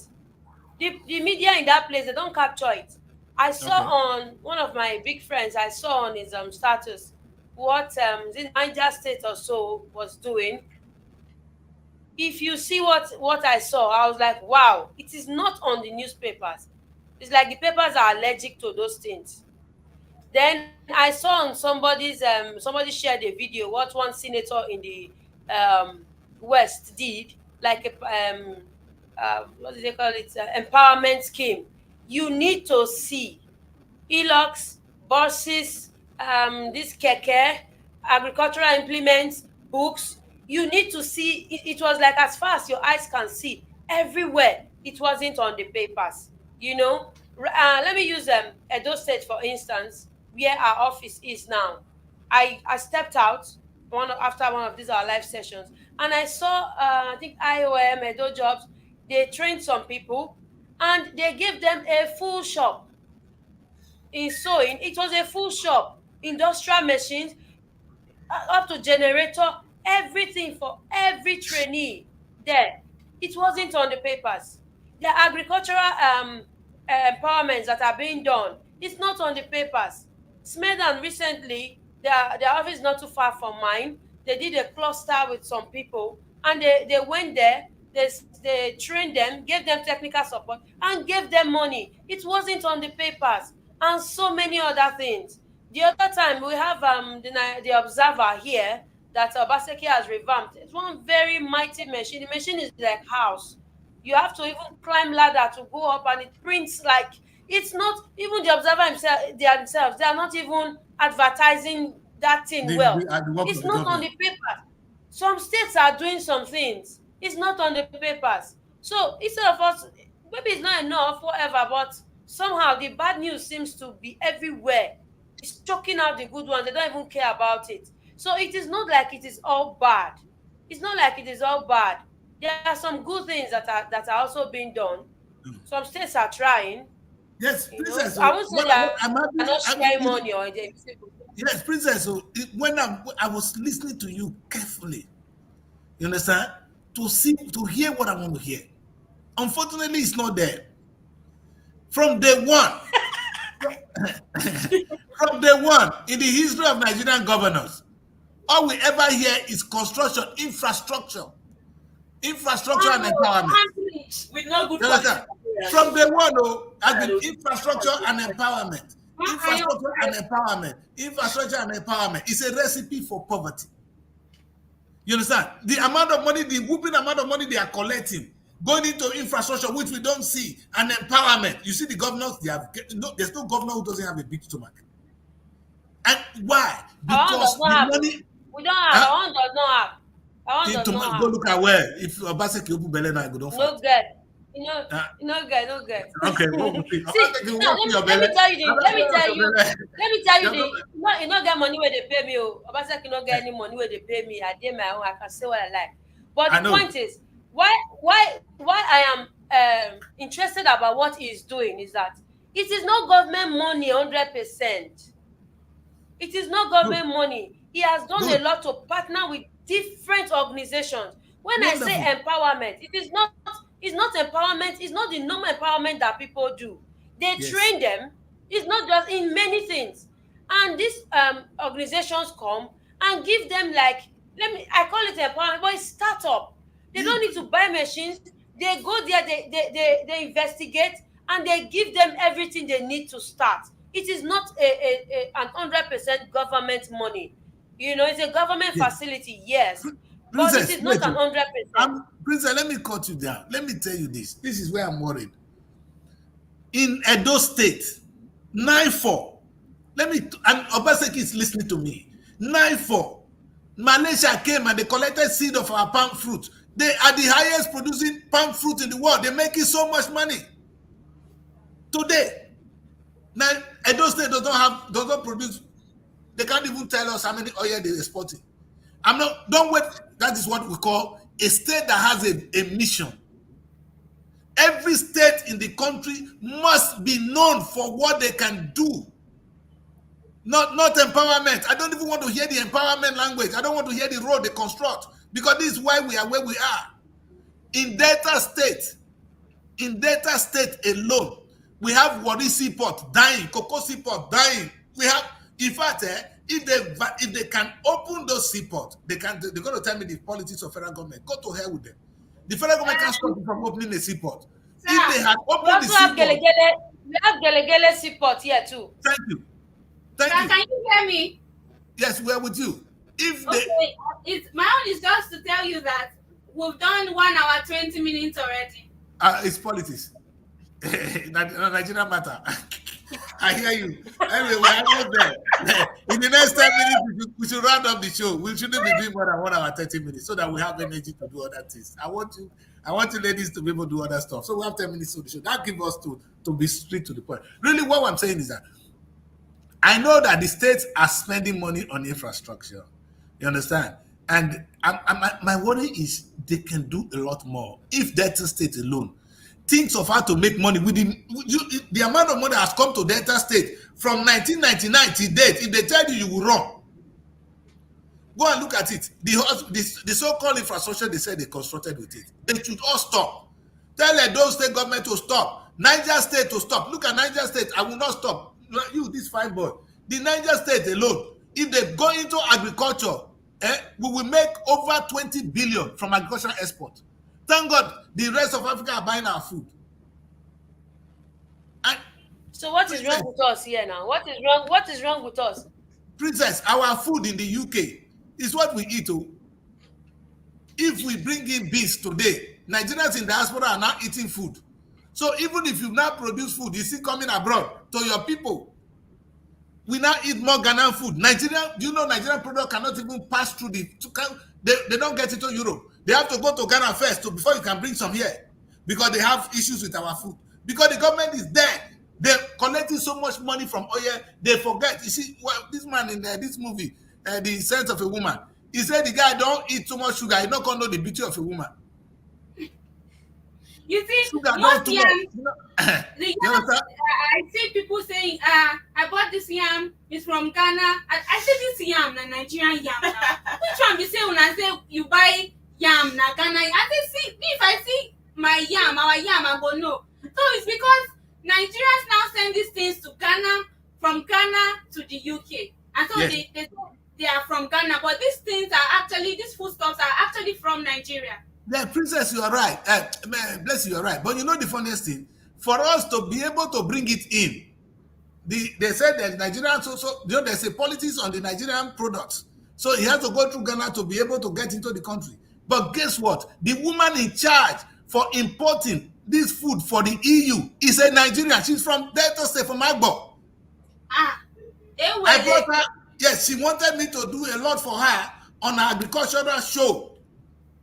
In the UK, yeah, she's the one in charge. That will say this food is certified that can come into the country. How come that she's not able to help us? Because the Nigerian government does not want to know anything about oil. The Nigerian Export Promotion Council, I'm indicting you. The time will come, I will deal with them. What I'm saying is, it is time for us to move out of this stupid empowerment. Every state must start to produce something. Generator and ring lights. You see, okay, Mary, let's be sincere. Are you saying that a state cannot even generate electricity? If Dangote alone could set up a refinery, Dangote is richer than my state. You are joking. Delta State is richer than Dangote. And all the money Dangote is using, maybe even some of them will be loan. Delta State can attract foreign loan to build refineries. They can. So we say, did I not say the government should take loan? They should take loan, but it should be for production. Not to sit down in one place and wait for Abuja to bring money for them. To hell, I will continue to fight them. If this is the negative thing I'll say about the government, I will continue to say so. That's where we have problems. Because we are trying to understand, maybe I'm not misunderstanding it. All the revenues we collected from the state level, is it that they transfer them to the federal? Let me know why they always come back here to collect money. And a national cake now, the system is we only get money from oil. The oil is going to the federal government account. So that money now will be shared across the 36 states. And what is so most annoying? Let me tell you guys, I will shock you with this. The security vote of governors, I'm not talking of the money they collect. They collect as much as 2 billion. In my state, they collect 2 billion. The security vote of sheriff is almost 2 billion naira, 2 point something billion in some cases. naira a month, oh, and yet the people they are raping our women in the bush. The governor is sitting down with 2 billion in the name of security vote, and our women can go to farm. Security vote, 2 billion. Our women can't go to farm. Are you saying that if they employ vigilante, forget state police? If they say, okay, I am the governor, I want vigilante in all the local government, I will be in the bush, I make sure the place is secure, and I take only 100 per communities, I will be paying them. How much I want to pay them? From the 2 billion, I will still have a lot left. Sure. And everybody can go to farm and come home. There will be no story of raping my women in the farm. They cannot go to farm. If Benue State, that stupid governor, and invested his money on the vigilante, the people who born the people that were in the farm killing people, where are they coming from? So it is a simple thing. The activities of our governor is a shambles. They cannot tell me, they cannot say they don't have security votes, and I'm challenging them now, right here on this show. Tell us, let every governor declare how much they earn as security vote monthly. I'm not saying yearly, monthly. And imagine how much security would have brought to the state. Only the governor. I'm not talking of the other one with fast stomach who have money. Which one? There are plenty now. You want to talk of your senators? Your senator security vote, which they don't need. They are in Abuja. What do you do with security vote in Abuja? If they say Abuja, then they call arrest you for us. What do you do with that million of security votes? Look at it. The number of policemen following your governor and your senator, you don't have them guiding you. So you don't have enough policemen, but you have 6, 7 policemen attached to a senator. More. Okay. Matter don't end. I don't say Princess go say they talk bad of them. How can we have such amount of money going to a senator, 5 policemen guiding a senator when there are no policemen guiding us? In the UK, we don't have that. We don't have. In fact, the only person that have a police is the prime minister, and not when he's alone. No. You guys saw him going on his Christmas alone. He took the train. He took train. You know this one, they don't too thief. If the people see you alone, they will feel slap you, so you say, that's why they thief. They fear now. They fear now. They don't do the right thing, so they are afraid. If kidnapper no catch you, that the country is not citizens itself will stone you. They know that the country is not safe, and these people get a lot of money from security. You understand? Yes. They tend to collect a lot of money from security, but they don't want to stop the insecurity in the country, because if the insecurity in the country tends to stop, then where will they be getting this cash from? It all boils down to the fact that I'm still talking about the part of them being selfish. Selfishness is the problem we have, because if the country becomes safe, they will not be getting those money they're getting from the security part of. Okay, they want to employ a lot of security forces for the state and all, but they're not doing that, because the killing is still taking place. Everything that's happening is still happening. It is just them that is being safe because this cannot go to them. So that's why I feel like if they can just stop being selfish, there are a lot of things to get better. Have their conscience come alive, because I feel like their consciences are just dead. So if their conscience can come alive, then it will be better. And now you see what again? I know at the end of the day, we want to be positive today on this show, but governors, you won't allow us to be. We want I think yesterday was better. Yes. Yesterday we had a kind of positive news to some extent. You get not just because of the police sharing biscuit and maybe because I was not there. I was not there to mislead you people. No, you cannot mislead. You cannot mislead. Yesterday's headline was a bit positive compared to today's one. I'm serious about it. Okay, all right. So, in fact, we all, like the Senator rightly said, we will succeed. Nigeria will succeed. Together with us, the president will succeed. But we all need to wake up and do things. We cannot do the same thing the same way and expect a different result. You know, you cannot continue to do infrastructure if that is what you see. Like I'm going to say this about my own state. Governor Okowa end up spending. They call him a road master. I better go to Delta State and see the road master. He's the road master. He's very proud to call himself a road master. Thank God the fool is out there now. But you see, it's the same thing this one is calling. And this new one came in and said it's more. That should do more of what I have done. What he has been doing is the same road. It's the same thing Ibori did. Is what they are still doing now. The question I ask is, all the money you guys are receiving, on our road, I think they do. Now, wow, this is confusing. You understand? And we clap for them. They clap for them. I cannot understand why we clap for these people. The failure of the governance of Nigeria is one rests so mostly on the state governors. Mostly. If the state, and it's not their fault too, is the structure in the place. If the thing is saying, if a president say today, no, you know what? We're going to take a loan. 20 billion for each of the states. But that 20 billion is to what? To produce something. So every state will begin to produce. I will take that money as a loan, and every of your allocation, I will be using it to pay your loan. You understand? You take the loan, go and produce. Imagine how many people that will be employed. If Delta State set up a refinery, how many people will be employed? That refinery will lead to other people, small businesses will begin to come out. If Edo State we set up 9-4, that farm which they can produce red oil is small. Look at Malaysia. Edo State, they took it from Edo. Niger State alone. Oh, Holland is an example. They will generate more than 20 billion from agricultural produce. Niger State. Again, all these people are sitting down, waiting for federal government allocation to come, so they will share, and we will clap for them. I want to be positive, but I'm afraid I cannot be at this stage. Maybe when we see something positive, we will. Let us go on the break, but we'll come back. We will need only one headline, which is the sport, and then we can wrap up the show for today. That would be fair, because we said 1 hour, 20 minutes is now 1 hour, 31 minutes. God help us, Nigerian politics. Are you tired of endless search for the perfect property? Look no further. Let SRTV Real Estate be your trusted partner in the journey to finding your dream home. We can offer you a dream home in a serene environment and beautiful ambience, surrounded with modern nature. That's definitely what you crave for. Well, you asked for it, and here we have it. Why not live the best of your dreams by making good with time, space, and value? The smartest form of real estate investment is that which is done at the initial public offer. Join the long list of satisfied clients who have chosen SRTV Real Estate for all their property needs.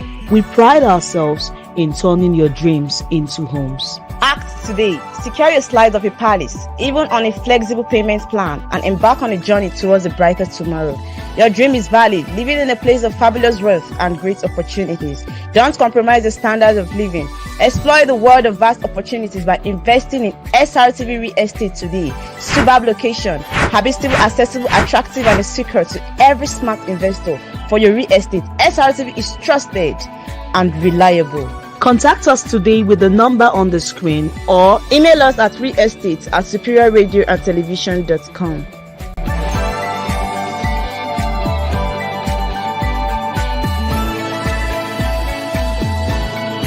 SRTV Logistics is here. Are you into a restaurant business? We are here to help you move your goods from one place to another. If you're moving your goods out of the country or within the country, you can come to us. Trust us to handle your deliveries with the utmost care and professionalism, ensuring your items reach their destination safely and on time.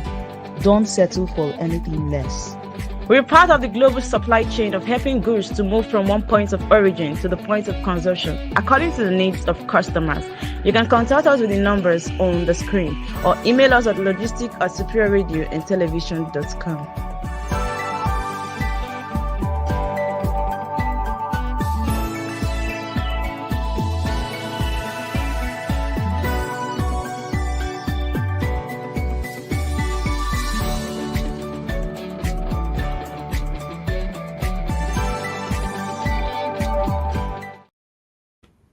Yes. Welcome back, people. This is SRTV Wake Up Nigeria, and we are coming to the end of the show. ABUJA, the ladies are there. I guess they are tired, but they are excited. They want to tell us what is happening in the country. As usual, I know I'm going to let them do the last bit of the show by telling us which newspaper they want us to read. But I actually want us to look at what is happening in the world of sport, if that is okay by you young ladies. Okay, is Princess there? I don't think Princess is. No, yeah, you know the Edo network. Okay. They always have a way of. The Punch Sports Extra. Okay, we have a story that says Osimhen scores tries his fifth goal in 3 games as Napoli beats Sassuolo and 6-1. So there's another story that says Everton Forest I Onyedika. Another story says Athletics down of a new era. These are stories in Posh Sports Extra. We have another story that says Inter to send Akin Samiro on loan, and that's on page 7 of the Punch Sports Extra. There's a story that says City draw Newcastle in FA Cup quarterfinals, and that's I think that story is on page 8 of the Punch Sports Extra. We have a story that says Silver Sport pathways for Musa. That's on page 6 of the Punch Sports Extra. And that story says Salah signs Saudi deal. That's on page 8 of the Punch Sports Salah Extra. want to go Saudi. Let me tell you, you see all this Saudi, China, these are where they make big money. Just that. Big money, yeah, I know. They're going to cash out, man. I can't blame them. You won't see them in line, they will not be trending, but they make money. Just like Oscar. You know, there was a time Oscar was playing for Chelsea. Later, you were not hearing his name again. And Ronaldo is there already. All of them, they're in that place making money. So when they asked him, he said he wants to make money for his family. You get? Because sometimes you might be hearing their name, playing this or playing, but they might not be making all that money. There are some countries that they have a lot of money for ballers, but it's just that your name might not be trending that much. You see this Saudi now, I'll say congratulations to Salah because this deal he signed right now will give him a whole lot of money. Yes. But his name might not actually be ready like that. Yeah. I want to see where to go and cash out before he comes home. Anyway, he's still very trendy. I think might actually end up in a good club. I think Chelsea, they're still talking about trying to sign Osimhen. I think yesterday we read it. Yeah. Where he said they're still talking. I think he might actually end up in Chelsea. I don't know yet. But let's see how that plays. Another story says Greenwood says no to Old Trafford return. That's on page 8 of the Punch Sports Extra. Punch confidence of long-term Chelsea stay. That's on page 4 of the Punch Sports Extra. And there's a story that says Barca ponder the gel signing. That's on page 3 of the Punch Sports Extra. There's another story that says Ratcliffe wants Zidane for United job. That's on page 2 of the Punch Sports Extra. Cricket, Nigeria edge rounder at NCAF. T201. That's on page 2 of the Punch Sports Extra. That's all the story we have this morning on the Punch Sports Extra. Wonderful. Well, Osimhen is my man. Osimhen, we want to make him it's making us proud, you know. And unfortunately, during the AFCON, the coach didn't use him well. I mean, anyway, 4 or 5 people were tackling him at once. But if the coach has not played that conservative game of playing only defense, if there were some boys, you know, feeding him with the right thing, that would have got a lot of goals. And I'm happy he's back to Napoli. He's scoring. I think what happened to Osimhen during the AFCON was same thing that normally happens to Rashford. I don't know if you know of Rashford. We normally call him the goal machine. So whenever they come on the pitch like this, there are a lot of eyes on them. Him. Yes. A lot of attentions on them. So they don't have that much space to do whatever because they feel like when this person has the space, it's just to score. So I think people wasn't having enough supporter. Plus, all of those people, they just want to attack him. They just want to make sure. Yeah, but if a wise coach would then use him to drag in the people and use another person to score the goal, that was why Lookman was giving us the goals. But he would have given us another attacker, like a more aggressive one, like Osimhen. You know, who can run, who can take over. Because as you hold Osimhen, another one will take it. You see, that's how you do it. On that time, they were not even making changes. Yes, and I was expecting Moses to do all the dribbling over there, dragging the people with dribbling, and then Osimhen had it like 2 times. They were even bringing 8, but he has to go. They want to carry him. He will say no. He will come back to the pitch, even with the injury like that. He wasn't going anywhere. He just wants to do it. So I think there was a time they needed to make changes. Some players were getting tired, but they were not making changes. They just believed in those first sets that they kept there. And people were on bench. A lot of people were on bench. We had a full squad. That was a full squad. I wouldn't blame Nigeria not having the resources. Again, it boils down to the way we manage our resources. There was a squad of 22 very powerful Any of them can be called any day and they will answer and they will do well. It's not like every 36 states of the country, very big resources lying down there. In fact, the amount of gold in Zafara alone, the mineral resources in Zafara, if they tell you, Zafara is big, Zafara is big. If you see what is in Zafara, you will be confused. How can people in this area, only Zafara can take care of the whole nation? And because the federal government, I don't know. Again, it's going to go down to the state. Why can't Zafara go into mining? Why can't the state government, of course, maybe the federal government will make a law. Why can't they do mining? You understand? I ask now, River State, they keep telling us they've been doing infrastructure. This is what they've been doing, infrastructure. That was what Weekend was doing. That Weekend was on the news. I'm going to commission this bridge. You know what Weekend will come and dance? Enough bridge and road. You see fine roads. That's what he does. He has so much money, he didn't know what to do with them. Why don't they use that money to produce things or set up things in rivers now that will be making rivers money? All the guy did was to set up bridges. And then he come and dance and we clap for him. Okay? And we pass on good roads with empty stomachs and hunger in our stomachs. Which good road? The road that will be spoiled in another. Look, none of those roads were made well. They can be maximum 7 years they will go. They don't use quality products. So why are we spending our fortune on roads that will not last?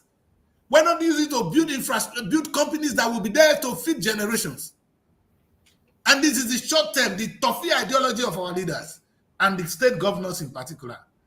My daughters, we get to leave this show at exactly in 4 minutes time. So we end at quarter to go. And so let's quickly recap on what we've seen today. At least we saw what Labour did, whether you agree with Labour or not. I mean, this guy is funny, the Labour man. I wanted to play his video, but there's so much noise in it. I wanted to listen to him, but there's so much noise in that video, so I won't be sharing it. Like one thing I'm taking from this show today is I want to thank you, and I thank Princess in particular for telling me that, hey, only negativity is not helping anybody. It's actually bringing us down. So we need to get up and begin to preach the good things about us. But that being said, how can I keep quiet if I know that my state governors can do better? I will be contributing to the evil in my society if I clap for the activities currently happening, especially in the states. I don't know about the federal government, in the state. Because if the federal government is even failing, it doesn't mean states should fail. You know, Lagos is not going to fail because one federal government is failing. We should take a cue from that. Lagos is not another country, it's in Nigeria. And I want to say that the GDP of Lagos is higher than that of Kenya. The governor of Lagos State said it on an international news, on Sky News, which is here in the UK. That's to tell you the amount of resources we have. Lagos is not far richer than Delta. If Delta State will tap into their resources, we'll be feeding the nation. In fact, we'll be doing only gas alone. It's a shame. It's a shame that this is the leadership we have in the 21st century. It should be things of those days. You know, when Murtala Mohammed came into power, you guys were not born. No, you were not born. Don't worry. When he came to power, he was importing chicken. We said, that is toughy ideology. Today, I don't know what is wrong with Nigerian chicken. It's like Nigerian chicken cannot lay eggs. Why are we still importing chickens? Is it true that our chicken cannot lay eggs? They lay eggs. They lay eggs now. So why are we importing chicken, for God's sake? Which country? And our chickens are sweeter. Yes. Huh? I don't even know. Why are we importing chicken? And we say, Ukraine went on war, no grain in the war. You see, we cannot. A country. You see, there is no excuse. We are responsible for the poverty that is facing us. And because we praise rubbish. I'm sorry that I could not follow what Princess said. I wanted to be positive. But how can I be positive to a leadership of this nature? My only take is I don't want a leader who will tell us how he did infrastructure. The senators are infrastructural people. The House of Rep are infrastructure. Should the governor be infrastructure too?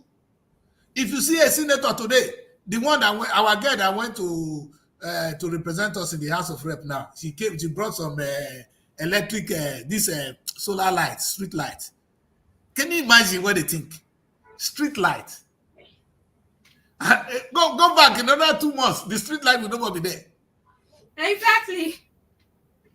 So the whole time you stay in the House of Rep is to bring street light to your people. If the other one they will do, they'll bring in schools. You understand? Oh, I'm able to bring one federal university to my place. I'm able to bring this to my place. You people are sick. You understand? Look at the new governor of Delta State. He's causing chaos right now, moving one school from one place to the other. That is what he thinks. So that is the kind of good governance they want me to praise. Me, I not go fit to. With New they say, if you used to be treated well, you can't go back to bullshit. I've seen good system. I cannot accept your myopic leadership as brilliance. I cannot. It is a time has to come when Nigerians will say no. And they are still saying no now to your infrastructure. They've not started though. Labour is not even addressing the things I want them to address. So all they're talking about is even the wages, which I asked them to look at, they are not looking at it. But my own take as a person is the days of infrastructure governance is over. It's now time to create wealth. We have it in all the states. We have it in all the local government. We are blessed with human beings. In fact, that's the most powerful thing. Let me shock you guys. All right. In the UK here, that's why I'm going to end the show. I use a telephone line called Talk. When I call Talk customer service, the people talking to me are from India. Sometimes South Africa. You know why? The cost of paying workers in the UK is too high. So the government those companies contract it out. You understand? Imagine if we set up, if a state, we just set up a telecommunication office where they employ smart people like you. They will be making more than 1,000 pounds per customer service. 1,000 pounds today is over 2.something million naira. That's what they can attract to Nigeria, to your state. What stopped the state government from doing that? If they want to believe in infrastructure, why can't we set up?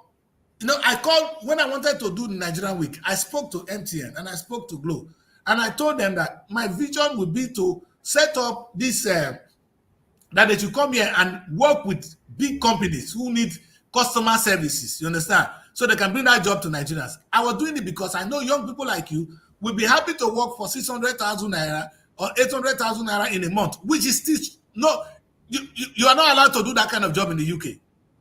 That person will go to prison. The minimum wage in the UK today is 10 pounds per hour. You understand? I say it's actually 12 pounds per hour. So if you go to work in a month, you are expected to go home with minimum 1,500 pounds. That is 3 million naira. Minimum. Customer service will not do that. So imagine taking that job home and our people getting the job. And with any foreign money, this is the point. With any foreign money and Nigerians will be employed. They don't think. They sit at home. They say they are very smart. And they tell me, no, we have a problem, man. We don't have leaders. This is the truth. And when I say it, they think I'm just saying it because I know I say it because I've seen it. I can see it work. And I propose it again and again. And I propose it to the government. I propose it to the individuals in Nigeria. This is what we need to do. So if you tell me, no, let us think of how we're going to marry new wives. Maybe that the Christ will say, okay, I know you guys don't want to hear that. You understand? In fact, our governors are only marrying new wives. That's not the way to go. We need to create wealth. And we have the resources. The reason I know is people like you. You understand? Imagine what you can do in a customer service. It will be an insult to you guys anyway. But again, it will be paying good bills. You understand? It will be a reasonable, well-paid job. If South Africa is not doing it, Indians have been doing it. With Nigeria, with all the young people that are there, we cannot create customer service for the West. I'm talking only UK. America need it. Australia need it. In the global world age, all you need to do is look at the computer and you answer the questions. And you get paid. Well paid. And this is a government that thinks about how to take advantage of what they have. What Nigerian government have is powerful, youthful population that can be engaged positively. We have no excuse to be poor. We dare not allow this to get to 2 hours. I will let you guys say your last say and we'll close the show. I will say more. I will let you get 2 hours though. I will almost there. You know, somebody going to watch this show for 2 hours. He's going to cry now. It's not fair. You understand? So let us let's make it easy for Nigerian data. Almost 2 hours. Exactly. So the data, we don't finish people data. Because it's a time, it's a hard time. For those of us in diaspora, it's nothing. But I understand what it is for people at home, for them to be able to watch us. So, and that is where I would say tomorrow you guys will be here again. I know Wake Up Nigeria will be right here. Edo is right back. If Edo is here, we will close together. Princess, disappear they come. Now, wow, these are dope people. The network is frustrating. I understand. But we're doing well. And I was just saying that let's wrap up the show. We've done well. We've talked about what we can talk about today. And I'm giving everybody a chance to say their last saying and say bye-bye. Say hello to your audience. That's what I want to say. From Edo, we are proud to be in Edo. We are fully in Edo State right now. And it's big thanks to you, Princess, because this is exactly what I said. I said, if I could have a visionary people like you, I can share the vision of SRTV, then SRTV will be in every state. Look at you make this happen. Edo is solid there. God will bless you. All right. God bless you, my daughter. And I'll say the same thing to two of you in Abuja. You keep it up. These things we're doing something that tomorrow you will look back and say, yes, we did this. Trust me. You understand? Because we are not, and like I said, we are fair. We are not paid. We struggle to do what we do, but we're not saying things because somebody gave us something to say. And that's why I think we're saying the right thing. It is what we genuinely believe that we say here. I think that would be a right place to end the show. Just say goodbye to the people, and I'll click on the closing button. Goodbye everyone. We expect a better Nigeria, students. Take care. We expect a better Nigeria. We expect the citizens to do better. We expect the government to do better. We expect the media organizations to project the good things happening in Nigeria so that we have good things to talk about as well. Because it's not entirely bad. There are other good things happening. We should project it and make us look good. Stop making us look like we are a bunch of suffering. And we are a bunch of people suffering. We are not just suffering. Please. I know that things are hard. We are in hard times. But it is not just the way we see it. There's a way they can still project us and make us do better. And we appreciate that. So I would like to say another thing. Now, there's something that comes with painting a good picture about something. Sure. And if you read the Bible, if you're a Christian, you would remember that Jacob, when he was serving his uncle, right? He had to carry a log of wood and then put it in front of the animals. That as they drank, as they ate, I think they ate and they made and the picture of what they saw, they gave birth to children that looked like the wood. So if we can paint a good picture of Nigeria, then we would see a better Nigeria. That would be a good place to end the show. Let us all go out there and preach a better image of a good Nigeria, or what we want to see. I think that's the most important thing. We want to confess a great Nigeria. When you confess it, then it comes to pass. You understand? So God said, let there be light, and there was light. So let there be good Nigeria. And there will be what? A good Nigeria. What a place to end the show. My name is Daddy Chris, and these are my two ladies out there. That is Mary Val. I didn't know the meaning of Mary Val. Let me tell you guys one. When you see Mary Val, because she's Mary Valentine, love her girl, born on the very 14th of February. So we just celebrated her birthday. Mary Val, thank you for being with us. All right, and then you see the other lady with low cut, hot. You don't play with her. You see, blessing. She's a feminist. I'm afraid of her. You know, well, you know her. She's strong and she's unshakable. And you know, of course, you guys already know Princess. She's not here now. But you know, the network will always do what they do. Again, the good thing is if we stick to the right thing, we're all going to smile. The potentials are there. The resources are there. We just need to make up our mind, make the necessary sacrifice, and we'll get a great Nigeria. What a place to end the show.